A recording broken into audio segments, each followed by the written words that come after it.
انا رقم واحد يا ابني، بلاش هري. رقم واحد مين فوق لنفسك؟ مش في ايه يا جماعه؟ وحدوا الله، صوتكم جايب اخر الاسطور حرفيا. بصراحه انا زهقت من الموضوع ده. في الفيديو ده احنا لازم نعمل قعده صلح بين الكرياتين الالماني والكرياتين الصيني، وكل واحد يقول مميزاته وعيوبه، وانا والناس اللي هنحكم.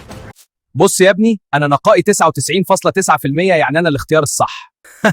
صح ايه بس؟ ما انا بعمل نفس الشغل بس مش بقطع في جيب الناس. سعر مين يا ابو سعر فوق يا ابني؟ انا جودة وثقة مش لعب عيال، وانا نفس النتيجة بس بفلوس اقل بسيطة اهي. طيب بس الاسلوب ده مش هينفع، احنا بنتكلم قدام جمهور واعي، خلونا نتكلم بشكل ارقى من كده شويه.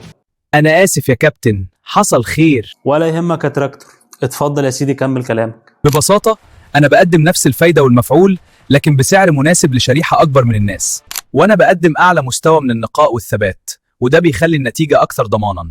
وفي النهاية الاختيار بيرجع لأولويات كل شخص بالظبط، سواء الجودة الأعلى أو القيمة مقابل السعر.